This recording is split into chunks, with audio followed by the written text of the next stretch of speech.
Assalamualaikum students, Bismillahirrahmanirrahim. Today we are going to study a valediction forbidding morning. Valediction का मतलब होता है farewell, जुदाई, पार्टिंग। फॉरबिडिंग का मतलब होता है मना करना, मॉर्निंग रोने से या परेशान होने से। तो ये पोइम जो है जॉन डन ने तब लिखी है जब वो फ्रांस के लिए रवाना हो रहे थे और उन्होंने अपनी वाइफ को जो थे वो समझा रहे थे। उनकी वाइफ की आंखों में गुड बाय कहते हुए आंसू आ गए थे, तो उन्होंने उसके लिए एक सॉन्ग लिखा था, एक पोइम लिखी थी। वो ये पोइम हम स्टडी करने जा रहे हैं। 9 स्टैंजास की ये पोइम है, 4 लाइन्स के स्टैंजास हैं इसके। तो स्टार्ट करते हैं पोइम। एज विचुअस men pass mildly away and whisper to their souls to go.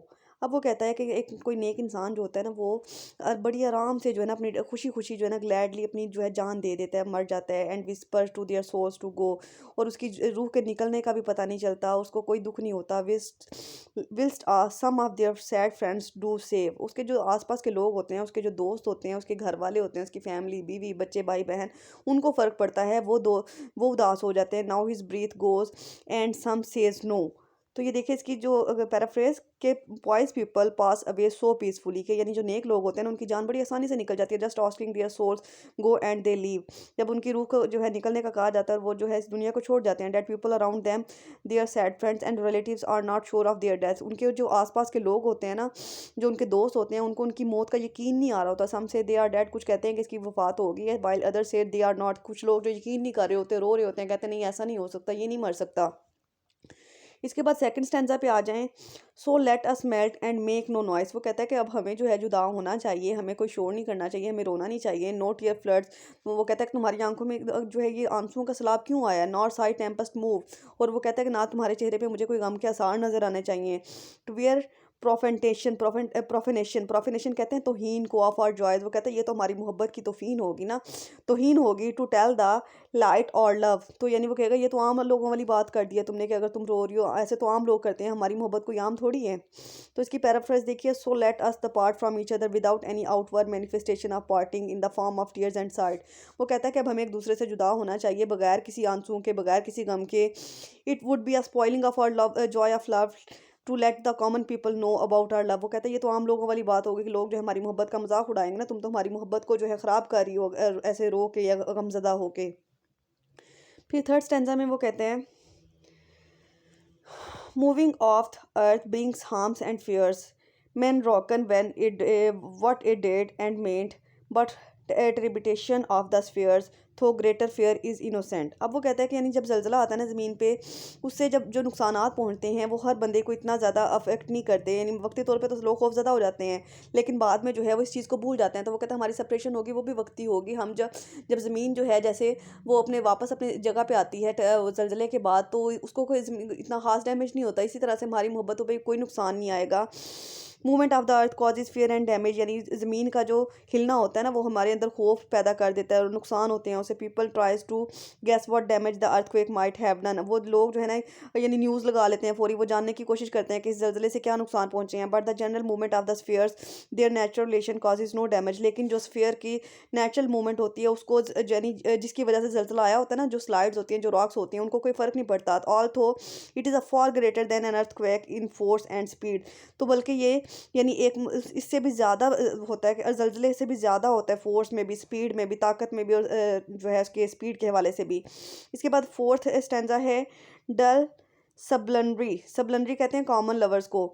Love whose soul is seen cannot admit of absence cause it doth remove the things which is eliminated it। अब वो कहता है कि जो मोहब्बत करने वाले होते हैं ना, उनको इस चीज़ से फ़र्क नहीं पड़ता कि वो फिज़िकली एक दूसरे के पास हैं या नहीं है, क्योंकि उनकी मोहब्बत का मकसद सिर्फ सेक्सुअल रिलेशनशिप तो नहीं ना होता है, एक दूसरे की फिजिकल एब्सेंस तो नहीं ना होती। वो कहते हैं रूहानी तौर पर भी जो वो लोग होते हैं ना एक दूसरे से मोहब्बत कर रहे होते हैं।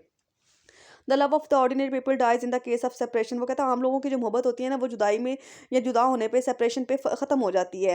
Because the bodies and the source and subject of that love, क्योंकि उनकी मोहब्बत का मकसद तो सिर्फ जिस्म होता है ना, और मोर रिमूव फ्राम ईच अदर, लेकिन वो जैसे ही एक दूसरे से जुदा होते हैं तो उनकी मोहब्बत का एंड हो जाता है, ख़त्म हो जाती है। अब वो अपनी मोहब्बत को जो है ना यूनिक बताने की कोशिश कर रहा है इन लाइन्स के ज़रिए। But we by a love so much refined, लेकिन वो कहता है हमारी मोहब्बत तो बहुत खालिस है, रिफाइंड कहते हैं खालिस को। डेट और self know not what it is inter assured if the of the mind careless eyes lips hands to misk, अब जो है वो अपनी मोहब्बत को कह रहा है कि हमारी मोहब्बत जो है ना फिजिकली लव से जो है बहुत अबव है, but our love has refined so much that we do not mind physical separation. वो कहता है हमारी मोहब्बत तो इतनी खालिस है कि हमें फिजिकल सेपरेशन से कोई फ़र्क नहीं पड़ेगा। We are sure of each others love for ever, हमें इस बात का यकीन है कि हम एक दूसरे के पास हों या एक दूसरे से दूर हों, हम एक दूसरे से मोहब्बत करते रहेंगे, हमारी मोहब्बत हमेशा की होगी। इसके बाद देखिए स्टैंजा नंबर 6 है, और two souls therefore which are one though I must go endure not yet. अब वो कह रहा है कि हमारी जो रूहें हैं ना, हमारी दो रूहें जो मिलके एक बन चुकी हैं, तो अब हमें जो है जाना, मुझे जो है जाना चाहिए, और हमें ताकि हम ये पता इस बात का जो है गेस कर सकें कि हम एक दूसरे से कितनी मोहब्बत करते हैं, हमारी मोहब्बत जो है एक दूसरे होने पर मजीद बढ़ जाएगी। अब ब्रीच ब्रीच भी जुदाई को कहते हैं, बट एन एक्सपेंशन। वो कहता है कि जुदाई से हमारी मोहब्बत में इजाफा होना है, इसमें कमी नहीं आएगी। Like gold to every thinness beat, जैसे जब सोने को जो है यानी वो सोने को जितना ज़्यादा उसमें हरारत दी जाती है, जितनी ज़्यादा हीट दी जाती है, उतनी वो खालिस होती है। इसी तरह से वो कहता है हम जितना एक दूसरे से दूर जाएंगे, हमारी मोहब्बत उतनी ही खालिस होगी। Therefore two souls which are united by love into one do not separate from each other। यानी वो कहता है कि हमारी जो दो रूहें हैं ना वो एक हो चुकी हैं, अब हमें एक दूसरे की जुदाई से कोई फ़र्क नहीं पड़ेगा, हम एक दूसरे से कोई जुदा नहीं कर सकता। Even when we are separated physically, बेशक हम फिजिकली एक दूसरे से जुदा हो जाए, लेकिन हम रूहानी तौर पे एक दूसरे से के हमेशा करीब रहेंगे। In case of our separation this single soul of love expands like a piece of gold beaten into a thin larger size. वो कहता है कि हमारी जुदाई बिल्कुल इस तरह से होगी जैसे कि यानी कि सोने को जब जो है वो मारा जाता है या हीट दी जाती है ना, तो उसकी साइज़ में मज़ीद इजाफा हो जाता है, उसकी रिफाइंडनेस में, उसकी खालिसपन में मज़ीद इजाफा हो जाता है। तो वो कहते हैं हमारी मोहब्बत भी इसी तरह से बढ़ जाएगी जुदा होने पे। स्टैंजा नंबर 7 देखिए, if they be two they are two so as tips two compasses are two. अब वो कंपास की मिसाल दे रहे हैं। कंपास में यानी वो होता है, उसका एक नॉर्थ पोल होता है और एक साउथ पोल होता है। जब उसको घुमाया जाता है, जब उसको जो है रोटेट किया जाता है, तो वो एक उससे यानी वो पूरे में मूव करता है, पूरे सर्कल में मूव करता है, लेकिन उनका जो सेंटर पॉइंट होता है ना वो एक होता है।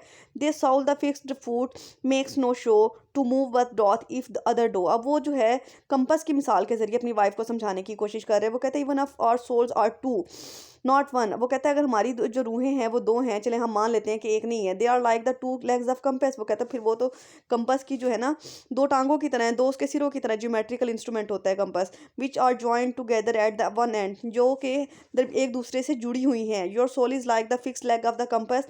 तो तुम्हारी जो रूह है ना वो फिक्स्ड लेग की तरह है, जो कि जुदा नहीं हो सकती, अलग नहीं हो सकती। व्हेन ड्राइंग अ सर्कल, जब वो पूरे सर्कल का चक्कर लगाता है, it moves although it seems to be fixed while the other is moving.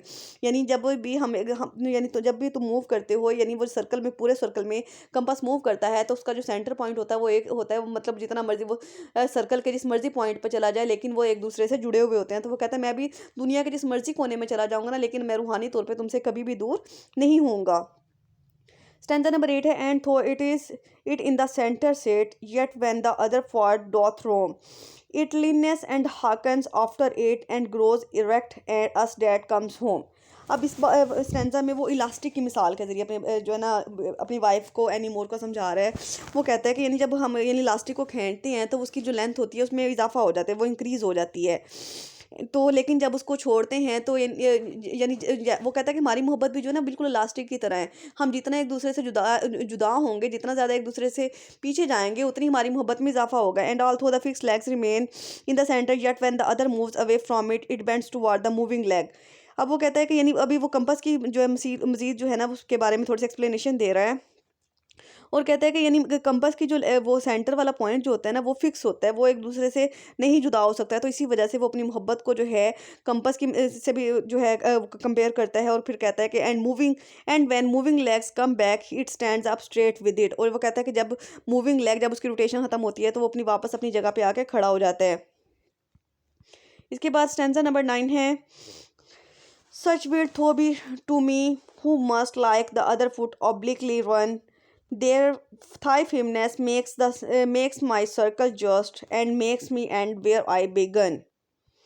फिर वो कहते हैं thus you will always be to me as I like two moving leg of the compass. वो कहता है कि तुम हमेशा मेरे साथ रहोगे जैसे, क्योंकि मैं कंपस की लेग की तरह हूँ। Have to move in a circle, मुझे एक सर्कल में मूव करना होगा, मुझे जो है यानी किसी काम से इस दुनिया में जाना होगा। A circle is completed only when the fix leg of the compass remains firm in the place in its place. वो कहता है कि सर्कल जो है अपनी जो कंप्लीट करने के बाद वो कंपास जो है ना, उसकी जो लेग है ना, वो अपनी जगह पे तभी वापस आ सकते हैं जब उनका सेंटर जो है वो एक होगा, वो फिक्स होगा, वो स्ट्रांग होगा।